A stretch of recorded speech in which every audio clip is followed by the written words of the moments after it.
गुरुजी बात ये ना, मैं मम्मी को अपनी बालाजी लेके गई थी। हाँ मेरी मम्मी बहुत बीमार रहती थी। ठीक है। तो वहाँ हमने बहुत ज़्यादा प्रार्थना की कि मम्मी ठीक हो जाए, हम तो फिर जाएंगे। बट मेरी मम्मी को इम्प्रूवमेंट नहीं हो रहा था वहाँ पे। हाँ तो फिर मम्मी मेरी एक्सपायर भी हो गई 2 मंथ बाद, इसलिए मैंने भगवान से विश्वास करना छोड़ दिया। आपकी माँ उस दिन ही चली जाती जिस दिन आप पैदा हुई थी, तो क्या करती आप? बिस्मिल्लाहिर्रहमानिर्रहीम। अस्सलाम वालेकुम दोस्तों, एक हिंदू लड़की पंडित से सवाल करती है कि मैं अपनी वालदा को जो है वो मंदिर लेके गई, उनकी काफ़ी तबीयत ख़राब थी, हमने वहाँ पर जाके दुआएं भी की और हमने वहाँ पे जाके पूजा पाठ भी किया, मतलब कि जो जो पंडित बताते हैं वो सब कुछ किया, लेकिन मेरी वालदा को, मेरी माँ को जो है वो कोई फ़ायदा नहीं हुआ। तो उसके बाद पंडित ने बहुत ही एक अजीब जवाब दिया। आइए हम आपको वो क्लिप भी दिखाते हैं, उसके बाद डॉक्टर जाकिर नाइक साहब का जवाब भी जानते हैं। वीडियो बहुत इंटरेस्टिंग है, वीडियो को लास्ट तक देखिएगा। आइए वीडियो को स्टार्ट करते हैं। गुरुजी बात ये ना, मैं मम्मी को अपनी बालाजी लेके गई थी। हाँ मेरी मम्मी बहुत बीमार रहती थी। ठीक है। तो वहाँ हमने बहुत ज़्यादा प्रार्थना की कि मम्मी ठीक हो जाए, हम तो फिर जाएंगे। बट मेरी मम्मी को इम्प्रूवमेंट नहीं हो रहा था वहाँ पे। हाँ तो फिर मम्मी मेरी एक्सपायर भी हो गई 2 मंथ बाद, इसलिए मैंने भगवान से विश्वास करना छोड़ दिया कि मम्मी को मेरे में जब लेके भी गई, हर जगह बोला भी, हर दुआ दवा सब कुछ कराई, लेकिन मम्मी को कुछ भी फ़ायदा नहीं हुआ। तो इस वजह कितने से साल की थी आपकी मम्मी? कितने वर्ष की थी? मेरी मम्मी 40 की थी ना? हाँ। एक्चुअली होना क्या था वो सुनो। आप कितने साल की हो? मैं 18। जब आपका जन्म हुआ था ना, जब आपका जन्म हुआ था उसी दिन आपकी मम्मी को जाना था संसार छोड़ के, लेकिन आपके पुण्यों के कारण और आपकी माँ की भक्ति के कारण परमात्मा ने उन्हें इस धरती पे इतने दिन और रखा कि मेरी बेटी कम से कम 18 साल की तो हो जाए। आपकी माँ उस दिन ही चली जाती जिस दिन आप पैदा हुई थी, तो क्या करती आप? तो ईश्वर ने आपको आपकी माँ का प्यार, माँ का साथ देने के लिए ईश्वर ने 18 साल रोक के रखा। हिंदू मजहब की किताब में सबसे मशहूर किताब है भगवत गीता। अगर आप भगवत गीता पढ़ेंगे, अध्याय 7 चैप्टर नंबर 7 श्लोक नंबर 20, उसमें लिखा है all those are materialistic people they worship demi gods. मतलब जो लोग पैसे के पीछे, दुनियाई चीज़ी के पीछे भागते हैं, वो लोग गलत ईश्वर की पूजा करते हैं। और उसकी अगर इसकी तफसीर पढ़ेंगे, स्वामी ब्रह्मपदा कहते हैं इसके माने ये भी होती है कि जो लोग दुनियाई चीज़ें के पीछे भागते हैं वो लोग बुत परस्ती करते हैं। किधर लिखा हुआ है? Bhagavad Gita chapter number 7 chapter 7 श्लोक नंबर 20। आगे लिखा है भगवत गीता अध्याय 10 श्लोक नंबर 3 में कि वो खुदा ना कभी किसी को जना है ना जनेगा, और वो सबसे ताकतवर है। और सारी हिंदू मजहब की किताबों में सबसे ऊंची किताब है वेद। वेद का दर्जा सबसे ऊंचा है और 4 वेद है, ऋग्वेद, यजुर्वेद, सामवेद, अथर्ववेद। अगर आप पढ़ेंगे यजुर्वेद अध्याय 32 श्लोक नंबर 3, उसमें जिक्र है न तस्य प्रतिमा अस्ति। ये संस्कृत श्लोक है जिसके मानी है कि उसका ना कोई अक्स है, ना कोई तस्वीर है, ना कोई बुत है। आगे आप पढ़ेंगे यजुर्वेद अध्याय 40 श्लोक नंबर 9, उसमें लिखा है अंधात्म पविशंति या असंभूति उपास्ते। अंधात्म मीन्स अंधकार, प्रविशंति मतलब अंदर जाना।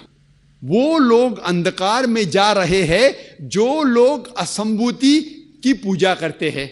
असंभूति माने कुदरती चीज, मिसाल के तौर पे पानी, आग, हवा। जो लोग कुदरती चीज की असंभूति की पूजा करते हैं वो अंधकार में जा रहे हैं। और श्लोक आगे कहता है कि वो लोग और गहरे अंधकार में जा रहे हैं जो लोग संभूति की पूजा करते हैं, जो बनाई हुई चीज की पूजा करते हैं, मिसाल के तौर पे टेबल, चेयर, गाड़ी, बुत एक्सेट्रा। कौन कहता है? यजुर्वेद अध्याय 40 श्लोक नंबर 9। और सारे वेद में सबसे ऊंचा वेद है ऋग्वेद। ऋग्वेद में लिखा है, किताब नंबर 1, हिम नंबर 164, 164, श्लोक नंबर 46, श्लोक नंबर 46, उसमें लिखा है, एक कम सत विप्र बहुधवदान्ते। ये संस्कृत श्लोक है जिसके मानिए सत्य एक है, हक एक है, खुदा एक है, और संत लोग उसे कई नामों से बुलाते हैं। भगवान एक है, ईश्वर एक है, लेकिन संत महापुरुष लोग उसे कई नाम से बुलाते हैं। और ऋग्वेद में, सिर्फ ऋग्वेद में, किताब नंबर 2, हिम नंबर 1 में 33 नाम खुदा को दिए हैं। कितने नाम? 33। उसमें से एक है ऋग्वेद में, बुक नंबर 2, हिम नंबर 1, श्लोक नंबर 3, एक नाम दिया गया है, वो है ब्रह्मा। इंग्लिश में उसे कहते हैं क्रिएटर, उर्दू या अरबी में कहते हैं खालिक। हम मुसलमानों को कोई गिला शिकवा नहीं है अगर कोई अल्लाह सुब्हाना व तआला को कहता है कि वो खालिक है, वो क्रिएटर है। लेकिन अगर कोई शख्स कहता है कि ब्रह्मा वो खुदा है जिसके 4 सिर है, हर सिर पे एक ताज है, तो हम मुसलमान उस पर एतराज करते हैं।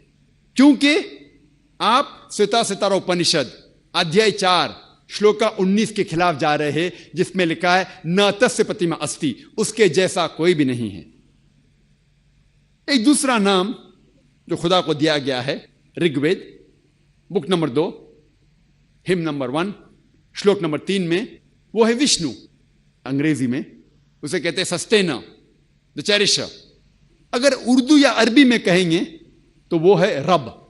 हम मुसलमानों को कोई गिला शिकवा नहीं है अगर कोई इंसान कहता है कि खुदा रब है या सस्टेनर है या चेरिशर है। लेकिन अगर कोई शख्स कहता है कि विष्णु वो खुदा है जिसके 4 हाथ है, एक हाथ में चक्रा है, दूसरे हाथ में कौंच है जिसे ब्लो करते हैं, और वो पानी पे जा रहा है सांपों के बिस्तर पे, या हवा में उड़ रहा है एक परिंदे जिसका नाम है गरुड़ा, हम मुसलमान उस पर सख्त एतराज करते हैं। क्योंकि इसके अलावा आप यजुर्वेद अध्याय 32 श्लोका 3 के खिलाफ जा रहे हैं, जिसमें लिखा है न तस्य प्रतिमा अस्ति, उस खुदा का कोई अक्स नहीं है।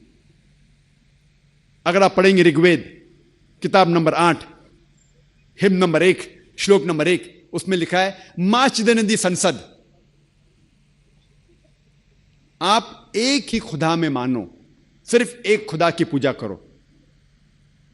ऋग्वेद किताब नंबर 6 हिम नंबर 45 श्लोक नंबर 16 में लिखा है या एक इतमुश्ती ही, जिसके मानी है कि आप उस एक खुदा की प्रशंसा करो, सिर्फ एक ही खुदा है, उसकी इबादत करो। और हिंदुइज्म का ब्रह्म सूत्र है एकम ब्राह्म द्यूता नास्ते नहना नास्ते किंचन, भगवान एक ही है, दूसरा नहीं है, नहीं है, नहीं है, जरा भी नहीं है। अगर आप हिंदू मजहबी किताब का मुताला करेंगे तो आपको हिंदू मजहब के ईश्वर के बारे में सही तसव्वुर होगा और आप हिंदू मजहब के बारे में सही तालीम हासिल करेंगे। और मैंने तकरीर की है similarities between Hinduism and Islam, जो यकसानियत है हिंदुइज्म और इस्लाम में, उसके पर तकरीर की मैंने। तो आप जानेंगे कि हिंदुइज्म में भी एक ही खुदा है, उसका ना कोई अक्स है, ना कोई तस्वीर है, ना कोई बुत है, और हमें सिर्फ उस खुदा की इबादत करना चाहिए। तो दोस्तों ये थी आज की वीडियो। उम्मीद करते हैं वीडियो अच्छी लगी होगी। ऐसी ही इंफॉर्मेटिव और इस्लामिक वीडियोस के लिए चैनल को सब्सक्राइब कर लें। मिलते हैं नेक्स्ट वीडियो में। अल्लाह हाफिज़।